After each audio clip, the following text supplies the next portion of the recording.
Hi, I'm Justin Riley. Today on Wisconsin Doctors, eating seasonally and eating locally. We're on location at Upland Hills Health to find out exactly how easy this really is to do, to take care of yourself during the summer in terms of nutrition. And I'm joined by a fabulous team of registered dietitian nutritionists, including Susan Ports, Jamie Jordan, who's also the Diabetes Program Coordinator, and Laura Isaacson, the Director of Nutrition and Culinary Services. It's all coming up right here on Wisconsin Doctors. Stay right here.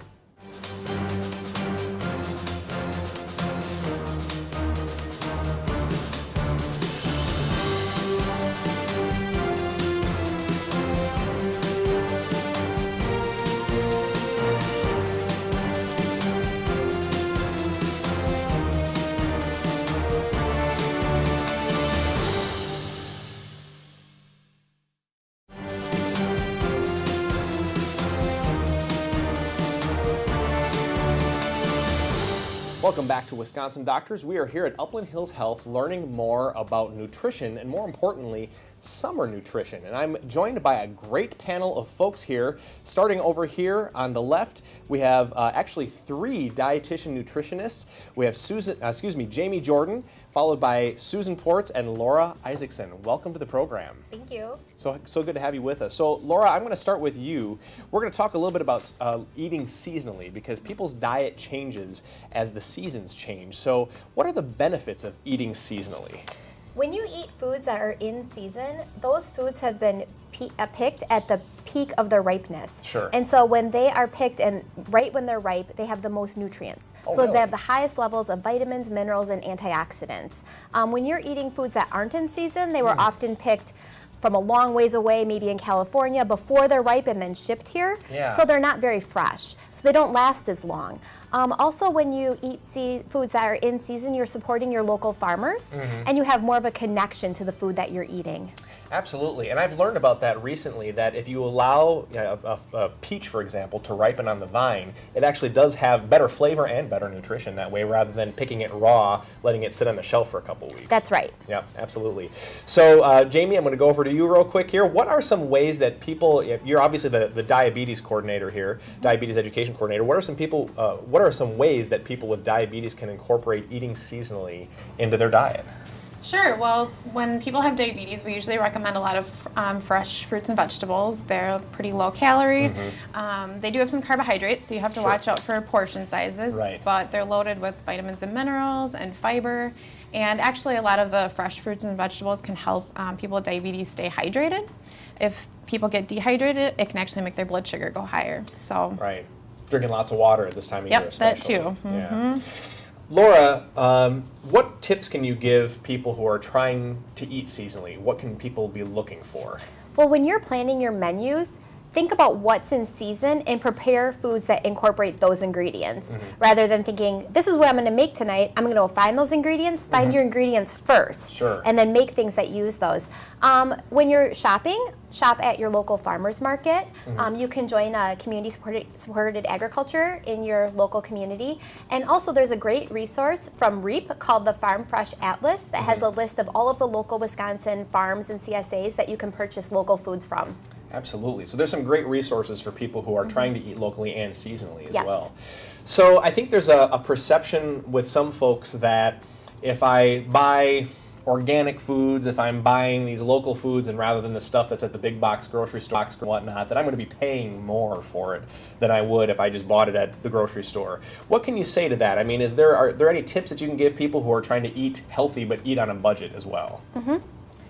I would say that buying in season is going to be less expensive. A lot of times in the winter you'll see like citrus fruits like grapefruit, oranges are all on sale because they're more in season, so there's a larger quantity, which is kind of what's going on right now in Wisconsin. We have a larger quantity of fresh produce, so it's a lot cheaper than it normally would be. Yeah, absolutely. Sorry, Susan, I thought that Laura was going to answer that all right. question. So, Laura, I am going to jump back to you for this question. Okay. We just have a few seconds left. We talked about eating seasonally, and now, can you expand on the benefits of really eating locally? I mean, you talked about going to local farmers markets Yep. and things like that. Talk to us about that. Well, first of all, you're supporting your local farmer, so you're supporting your local economy. When you buy things from a local farmer, the money stays in your community 3 times longer than if you were to buy from somebody who isn't local. So it really is supporting your local economy. Also, it's good for the environment.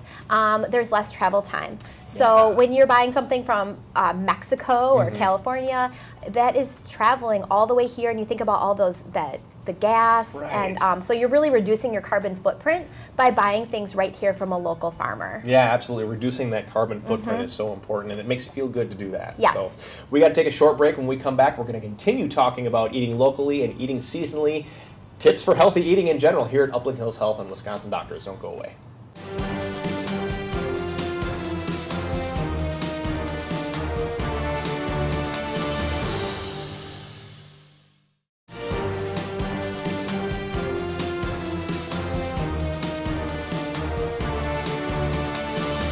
Welcome back to Wisconsin Doctors. We are here at Upland Hills Health learning about healthy eating. What a great topic and a timely topic, because as the seasons change, our diets change. And I'm joined now by a fabulous group of registered dietitian nutritionists here at Upland Hills Health. And I want to start with Laura Isaacson, because you are the Director of Nutrition and Culinary Services.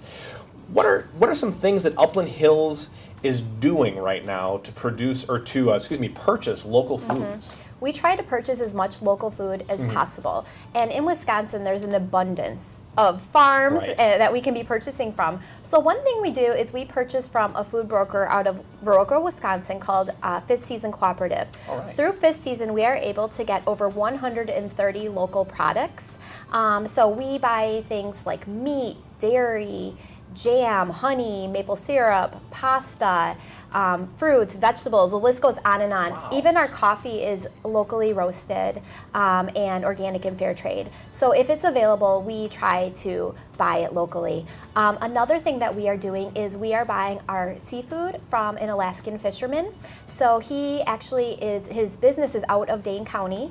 So it's a local Wisconsin business with Wisconsin employees, but he fishes in Alaska, and all of his fishing is fully sustainable and environmentally friendly.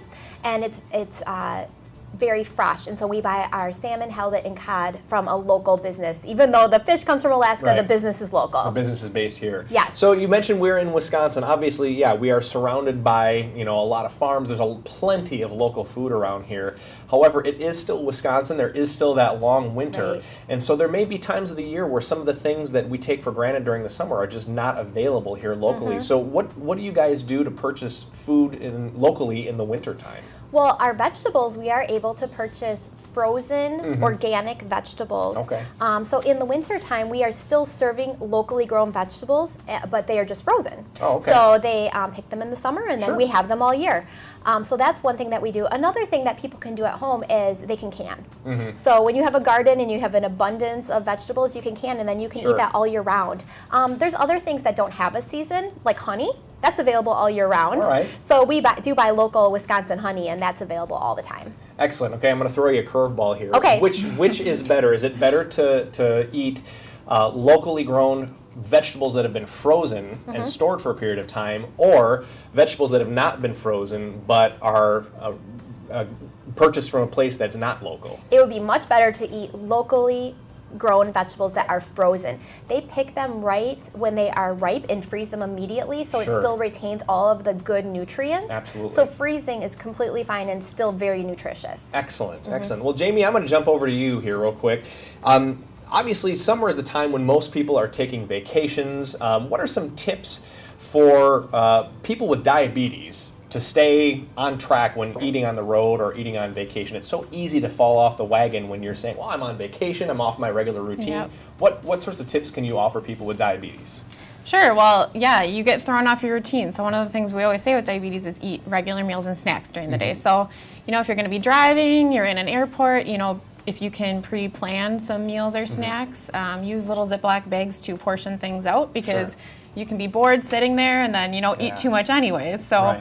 Or if you go out to a restaurant, because that's going to happen, you know, save half of your meal for later, or choose like a salad or even, you know, like a side entree, because they're usually a lot smaller and it'll save a lot of calories and carbohydrates. Making sure that you spread out your calorie intake over the course of a day and not concentrating it all to one time during the day. Yep. So, what are some other tips that you can give for folks who have diabetes for the summer months? Sure. Well, one of the things we caution with is if people are taking their medications or insulin with them, make sure that it's kept, you know, cool, not in the hot weather, because that can affect the medications. Sure. Stay hydrated, because being dehydrated can make blood sugars go higher. Take extra medications and test strips with, because the chance of needing them is going to happen. So just make sure you're prepared and have all that with you too. Absolutely. We're going to take a short break. We're going to continue talking about good nutrition and good eating in the summertime here at Upland Hills Health and Wisconsin Doctors. Don't go away.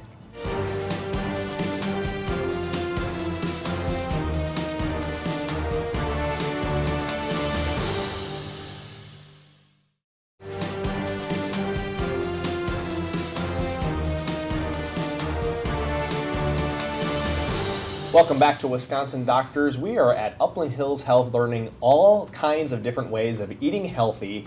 There are big ways, big lifestyle changes that you can make, and there are small things that you can do little by little that will, in the end, in the long run, have positive effects on your health. And we've got a great team of registered dietitian nutritionists here. And I want to just ask Susan, real quick, what is a CSA? I've heard a lot about CSAs, and I think there are some of our viewers who probably know what those are, but can you talk to our viewers about what CSAs are and things like that? Sure. So a CSA stands for a Community Sustainable Agriculture. Okay.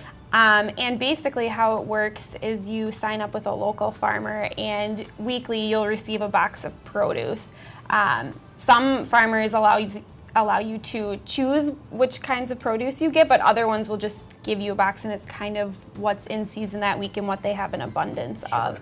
So that really gives you an opportunity to try new produce and get everything at the peak of freshness.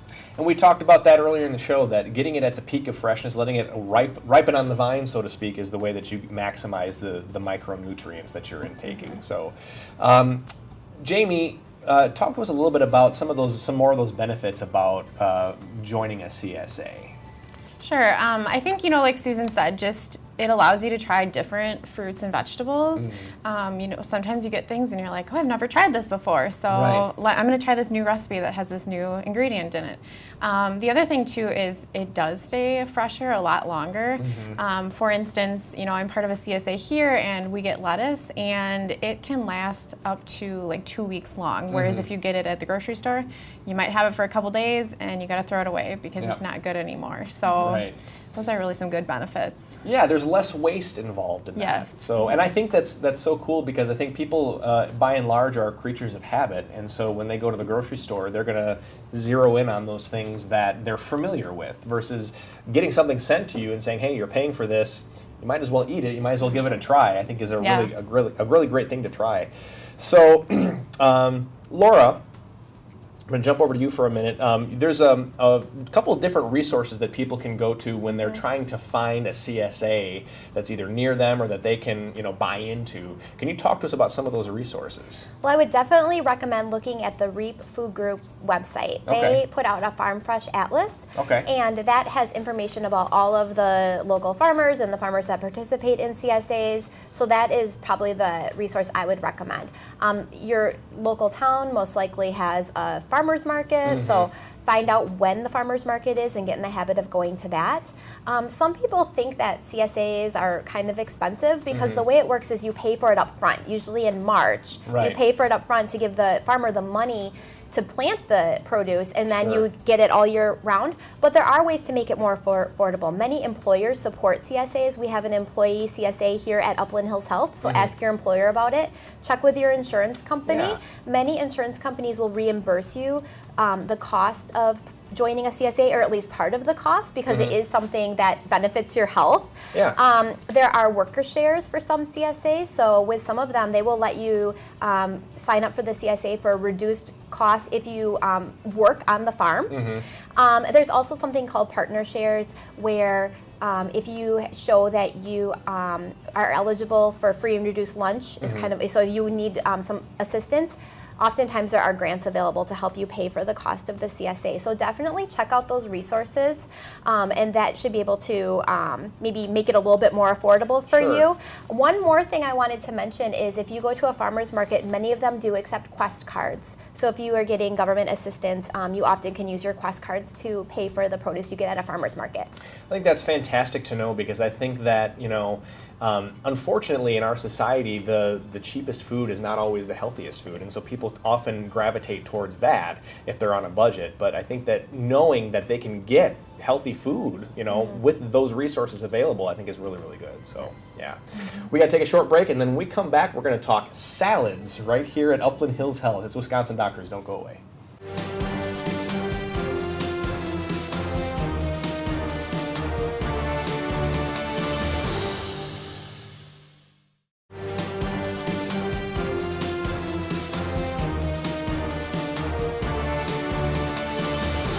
And welcome back to Wisconsin Doctors. I'm joined by our team of registered dietitian nutritionists here at Upland Hills Health.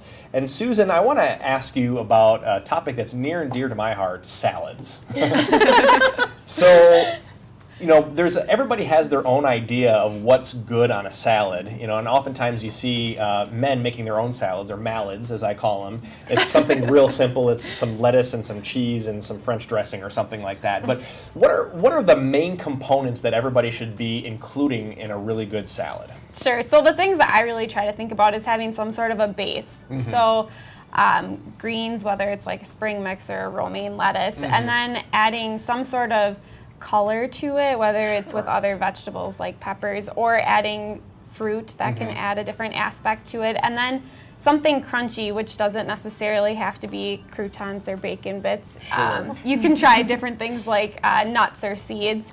And then trying to get some sort of protein in there too is always good. That will help keep you full longer. So eggs, beans, grilled chicken, anything like that would be good. And then lastly, try to get some sort of healthy fat on there. And a lot of times you can kind of incorporate that with a salad dressing.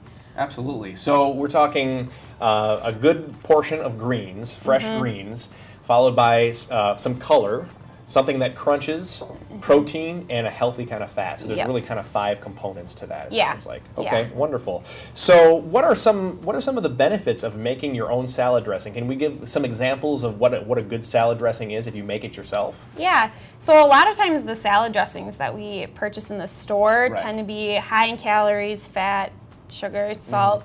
So if you make it at home, you can control those things. So there won't be as much of the sugar and salt. So just some examples of what you could do is using like olive oil or canola oil and mixing it with some sort of vinegar or vinaigrette, balsamic vinaigrette. Or you can also use like fruit if you puree it. And it's actually relatively simple and pretty quick. Yeah, just mix it together. And there's some fantastic health benefits, I hear, to extra virgin olive oil. I mean, that's actually a good, healthy kind of fat, is what you had mentioned. Yes, it is. Heart-healthy fat. Heart-healthy fat. We like that around here. So do you guys have some ideas for some good salad combinations that you can share with us today? Sure. Susan mentioned fruits. I love strawberries on a salad, mandarin oranges. Apples, pears, you can throw anything on a salad as far as that goes. Different proteins, you could do shrimp, chicken, different things as far as that goes. Vegetables, red onions, nuts for the crunch, so almonds, walnuts. There's endless possibilities of different things. And sometimes you can just get rid of things in your cupboard and get them on a salad just to use them up too. Something fresh, I like beets. I like beets on my salad. It adds that nice red component, and they're pretty sweet. They're good. I like that. So obviously, salads are great, and we want to try to eat as much raw food as we possibly can. Studies have shown that raw food intake, tons of health benefits to that, obviously. But, we talked a little bit earlier in the show about, buying local. And even in the wintertime, it's okay to buy locally food that's been frozen or preserved in some way. But I think that there's something missing there, because there's a lost art called canning. that not a lot of people do anymore, but I think it's starting to kind of make a comeback, and there's more and more places where you can learn how to can and preserve your own food. Can you guys talk a little bit about if people wanted to can their own food? Let's say they got something from a local CSA that they weren't able to eat in that week-long period of time or 2-week period of time. How can they preserve some of those foods that they get so that they preserve as much nutritional content as possible? So canning or freezing can be great Sure. options to help keep those good, that you can eat them then in the winter. There are some great websites out there. If you check out the UW Extension website or the National Center for Home Food Preservation website, all of those have great resources on there for giving you just tips and tricks to make sure that you're preserving your food safely. Absolutely, because there's a little bit of science to it. You need to make sure you're doing it correctly. And you guys are offering a class here Yes. very soon, aren't you? We are. We're going to start offering dietitian and chef cooking classes. We're going to start them monthly. And so in the fall, we will have a class on canning. We haven't set the date yet, but check out the Upland Hills Health website under our events page, and we will have all the dates and information on there. The classes will be open to the community. They'll be about $20 just to pay for the cost of the food, and you'll be able to bring home the food that you prepare Sure. in our classes. And so the goal is just to be able to give people some real-life technical skills to be able to cook healthy food, and that's why we've paired up the dietitian with the chef. Yep. Healthy eating tastes good, and it's not really that hard from what I hear today. So Yep. excellent. Ladies, thank you so much for joining us today. This has been Jamie Jordan, Susan Ports, and Laura Isaacson, registered dietitian nutritionist here at Upland Hills Health. From all of us here at Wisconsin Doctors and Channel 57, we invite you to live longer, live better. We'll see you next time.